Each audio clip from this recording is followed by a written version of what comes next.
कबूतर की शादी हुए काफी समय गुजर गया था, परंतु अभी तक उसके पास संतान नहीं थी। इस बात को लेकर कबूतर और उसकी पत्नी बहुत दुखी रहते थे। क्या बात है लूसी, आप रो क्यों रही हो? कुछ नहीं, बस ऐसे ही दिल भर आया था। आज नदी पर सब मम्मा पक्षी अपने अपने बच्चों के साथ खेल रही थीं और मैं अकेले ही बैठी थी। अगर हमारी भी कोई संतान होती तो मैं भी अपने बच्चों के साथ नदी पर जाकर खेलती। ऐसे रोने से क्या होगा? अगर भगवान ने चाहा तो एक ना एक दिन हमारे यहाँ भी बच्चा जरूर होगा। अच्छा, अब चुप कर जाओ, मैं भोजन लेने जा रहा हूँ। अगर ऐसे आपको रोता छोड़कर जाऊंगा तो सारा दिन परेशानी में ही गुजर जाएगा।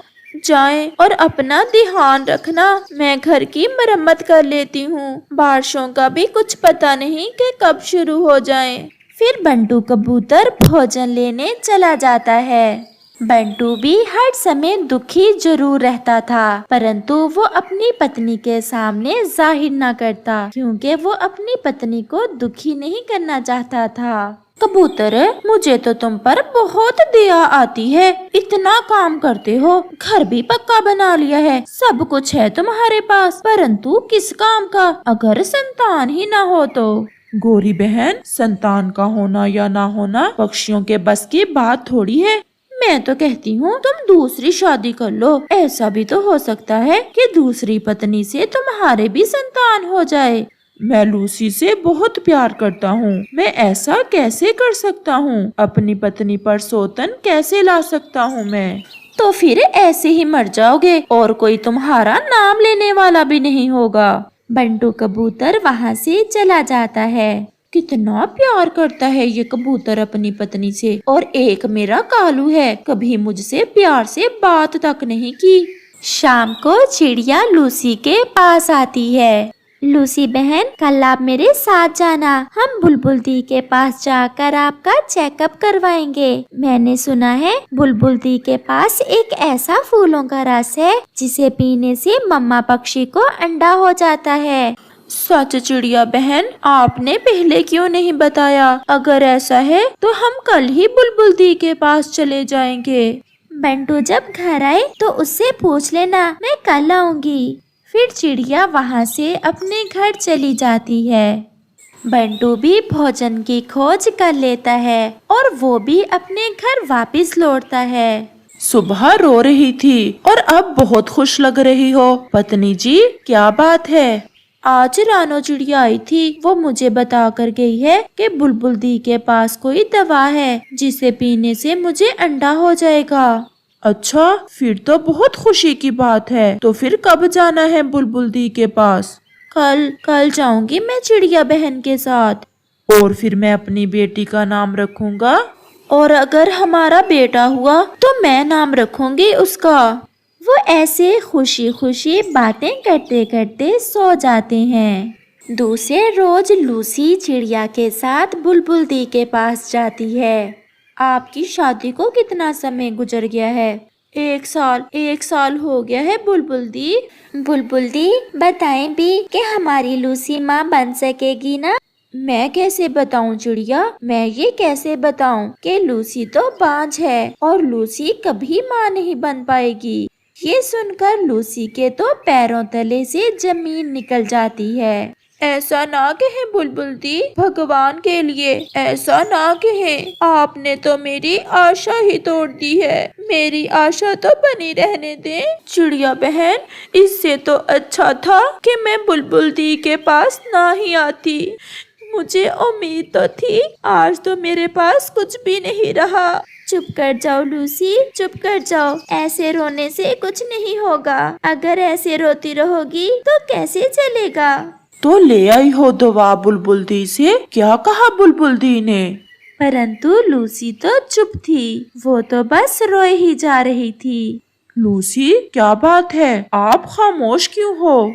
मैं बांझ हूँ पति जी, मैं कभी माँ नहीं बन सकती। मेरे भाग्य में संतान नहीं है। बुलबुल दी ने बताया है ये सब? हाँ, उसने मेरा चेकअप करने के बाद मुझे बताया है। अच्छा, अपने आंसू पोंछ लो, मैं हूँ। हम दोनों मिलकर एक दूसरे के दुख बांट लेंगे। ऐसे ही कुछ दिन गुजर जाते हैं और फिर नदी पर बैठे एक दिन लूसी अपने पति से कहती है, पति जी, मेरी एक इच्छा है, क्या आप पूरी करेंगे? बताओ बताओ लूसी, मैं तो आपके लिए सब करने को तैयार हूँ। आप दूसरी शादी कर लें। ये सुनकर कबूतर बहुत हैरान हो जाता है। ये क्या हो गया है आपको लूसी? होश में तो हो, ये आप क्या बोल रही हो? मेरी एक सहेली रहती है मेरी माँ वाले जंगल में। मैं उससे आपकी शादी करना चाहती हूँ। अगर आप मुझे खुश देखना चाहते हैं तो मेरी ये बात आपको मानना होगी। मुझे सोचने का समय दो, हम फिर बात करेंगे। कबूतर चिड़िया का बचपन का दोस्त था। शाम को कबूतर चिड़िया के पास जाता है और उसे सारी बात बताता है। कबूतर भैया, लूसी ठीक ही कह रही है। अगर वो ऐसे खुश है तो आप उसे और दुखी ना करें। वो तो पहले ही बहुत दुखी है। मैं लूसी से बहुत प्यार करता हूँ। तो फिर उसकी बात भी मान लो और आप दूसरी शादी कर लो। फिर कुछ दिनों के बाद लूसी अपने पति की दूसरी शादी अपनी सहेली से कर देती है। आप दोनों बैठें और मैं आपके लिए भोजन लेकर आती हूँ। नहीं लूसी, आप पहले कभी गई हो भोजन लेने जो अब जाओगी? नहीं, आज से भोजन मैं ही लेकर आऊंगी। और वैसे भी मैं घर में बैठे बैठे बोर होती रहती हूँ। लूसी भोजन लेने चली जाती है। लूसी मेरे बचपन की सहेली है। बेचारी ने सारी जिंदगी दुख ही देखे हैं। छोटी सी थी जब इसके माँ बाप चल बसे और अब संतान का दुख तो शायद उसकी जान ही ले जाएगा।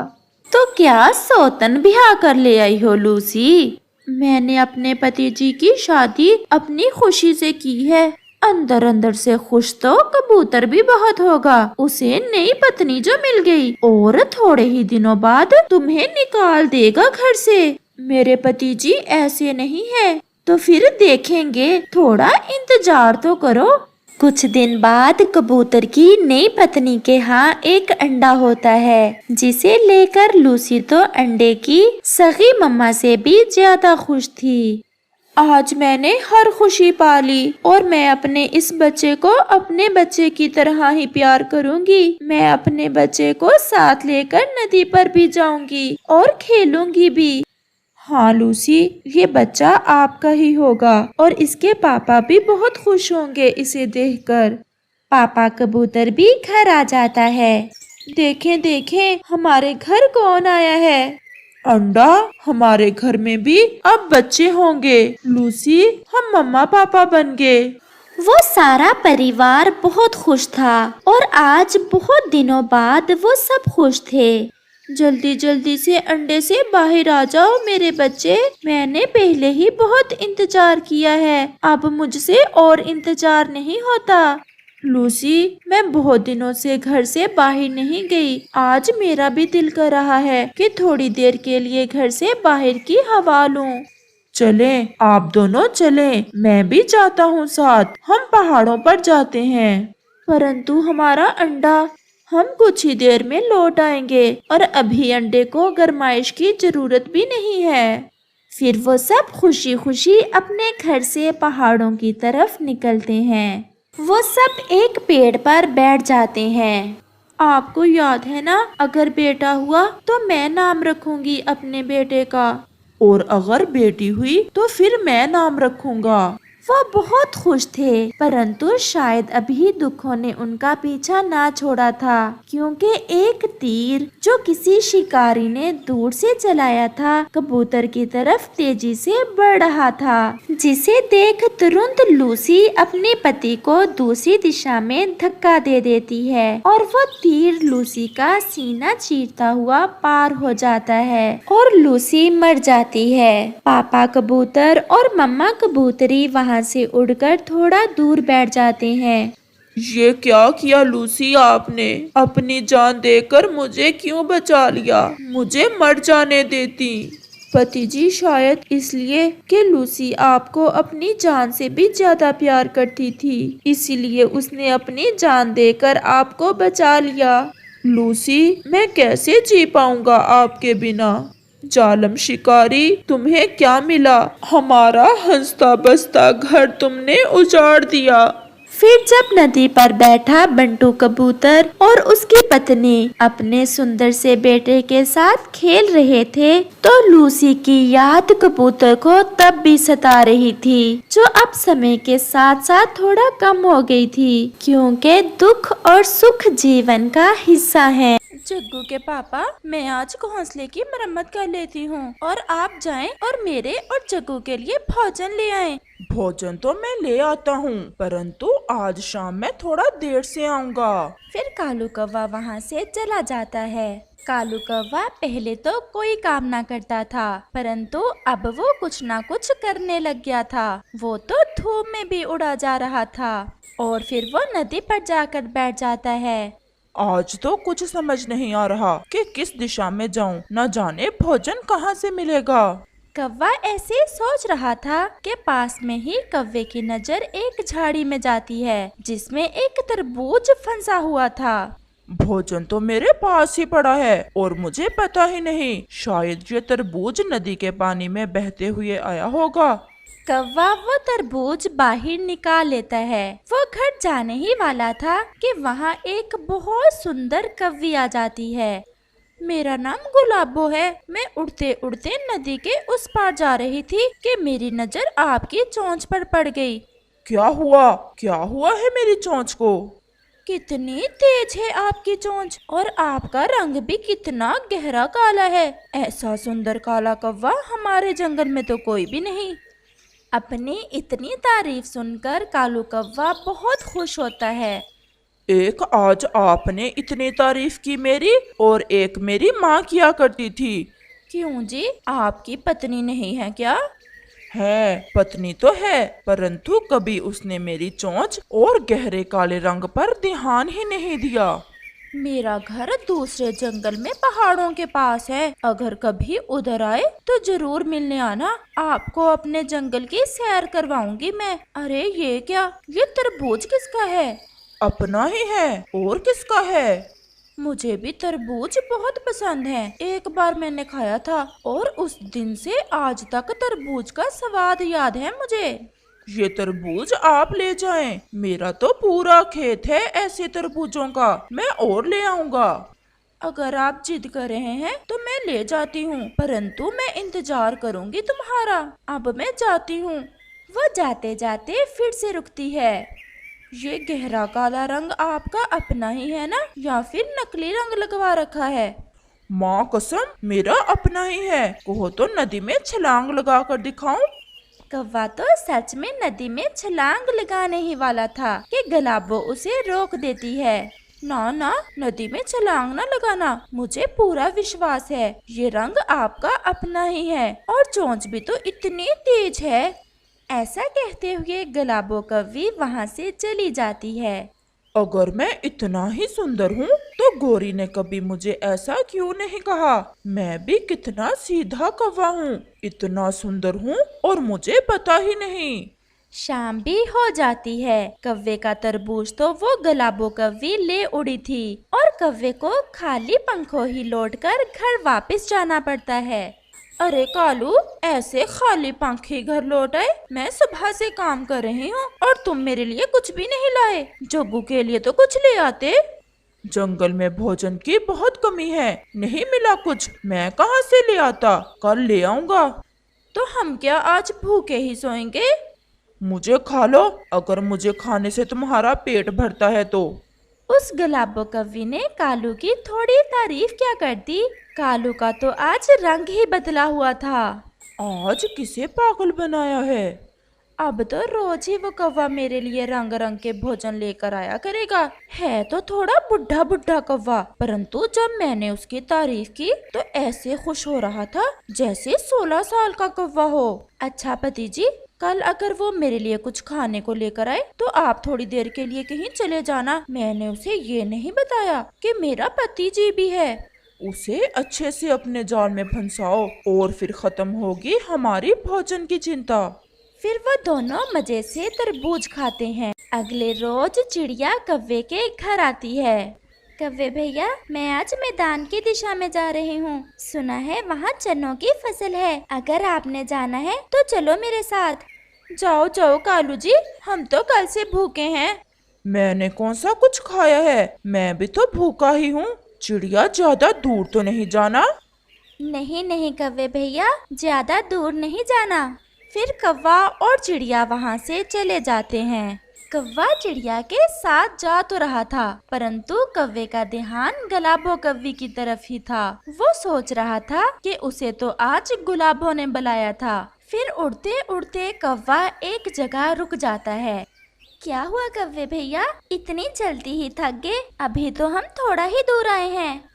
चिड़िया आप जाएं, मुझे तो एक काम याद आ गया है, मैं नहीं जाऊंगा आपके साथ। परंतु कव्वे भैया, भोजन कहाँ से खाएंगे जग्गू और गौरी? यहाँ से भी खाएं, आपसे नहीं मांगेंगे। चुप करके जाओ और मुझे तंग ना करो। फिर चिड़िया तो वहाँ से चली जाती है। पहली बार जाना है गुलाबों के घर, खाली पंखों के साथ तो अच्छा नहीं लगेगा। मैं क्या लेकर जाऊं? चलो कहीं से भोजन ढूंढता हूँ, रास्ते से जो मिला ले जाऊंगा। फिर कालू कौवा गुलाबो कव्वी वाले जंगल की दिशा में उड़ता है। वो तो ऐसे उड़ रहा था जैसे हवाई जहाज। फिर उसे एक जगह चावल के कुछ दाने नजर आते हैं। वो वहाँ उतरता है, चावल अपनी चोंच में लेता है और फिर से उड़ता है। जल्द ही वो गुलाबो कव्वी वाले जंगल में पहुँच जाता है। मुझे विश्वास था कि तुम जरूर आओगे, मैं तुम्हारा ही इंतजार कर रही थी। ये कौवा कौन है? ये मेरा नौकर है। नौकर जी, जाओ और मेरे दोस्त के लिए आइसक्रीम लेकर आओ। जी जी मालकन, मैं सब समझ गया, मैं अभी आपके दोस्त के लिए आइसक्रीम लेकर आता हूँ।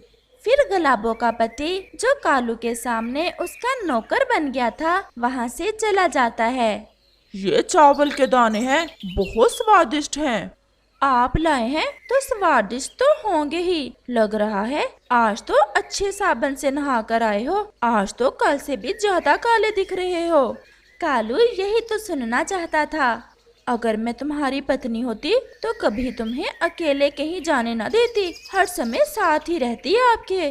परंतु मेरी पत्नी तो गोरी है, हर समय खाती रहती है और कभी भोजन लेने भी नहीं गई, लड़ती भी है मुझसे। इतनी तेज चोंच है तुम्हारी, अगर अब लड़ी तो लगा देना एक दो चोंचे। ये चावल सारे ही मेरे लिए लाए हो? सारे ही आपके लिए हैं। मैं तो मकई का भुट्टा भी लाने वाला था, फिर सोचा न जाने आपको पसंद आए या ना। मकई का भुट्टा? मकई का भुट्टा तो मेरी जान है, जैसे आप। ऐसा सुनकर कालू जी के तो कान खड़े हो जाते हैं। गुलाबो जी, आप मुझसे कितना प्यार करने लग गई हैं। कल मैंने गौर से देखा अपनी पत्नी को, वो तो आपके सामने ऐसे लगती है जैसे काम वाली बाई हो। आप भी बहुत सुंदर हैं। अच्छा, कल जब आए तो मकई का भुट्टा जरूर लेते आना। गुलाबो के लिए तो मैं पूरा जंगल लूट कर ले आऊंगा। फिर गुलाबो कव्वी शर्मा जाती है। अब मैं जाऊं? ठहरो तो, मेरा नौकर आइसक्रीम लेने गया है। मेरी जगह तुम ही खा लेना आइसक्रीम। अब तो हम इकट्ठे ही कैफे जाएंगे आइसक्रीम खाने। अब मैं जाऊं? अगर जाना ही है तो फिर जाओ, मेरी तेज चोंच वाले कालू जी। और रंग? गहरा काला, जैसे सावन में बादल। बहुत शरारती हो तुम। फिर कालू जी वहाँ से चले जाते हैं। गुलाबो का पति भी पास में ही छुपा बैठा था, वो भी बाहर आ जाता है। देखें पति जी, चावल लेकर आया है बुड्ढा कौवा। मैं सब सुन रहा था, बातें तो ऐसे कर रहा था जैसे जवान हो। शर्म भी नहीं आती ऐसे बुड्ढों को। पति जी, ये बेशरम कौवे अगर इतना ही प्यार अपने परिवार से करें तो कितना सुखी जीवन हो इनका। ऐसे बेशर्मों के कारण ही तो हमारे जैसे ठगों का धंधा चलता है। फिर वो हंसते हुए चावल खाने लग जाते हैं। ये क्या, आज फिर तुम कुछ नहीं लाए? कहाँ थे सुबह से? और चिड़िया के साथ नहीं गए थे तुम?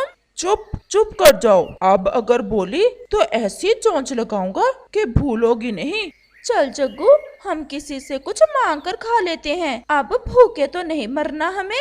फिर गौरी और उसका बेटा जग्गू वहाँ से चले जाते हैं। प्यारे दोस्तों, इस कहानी का अगला भाग देखने के लिए कल तक इंतजार करें और आपको ये वाला भाग कैसा लगा है हमें कमेंट करके जरूर बताएं।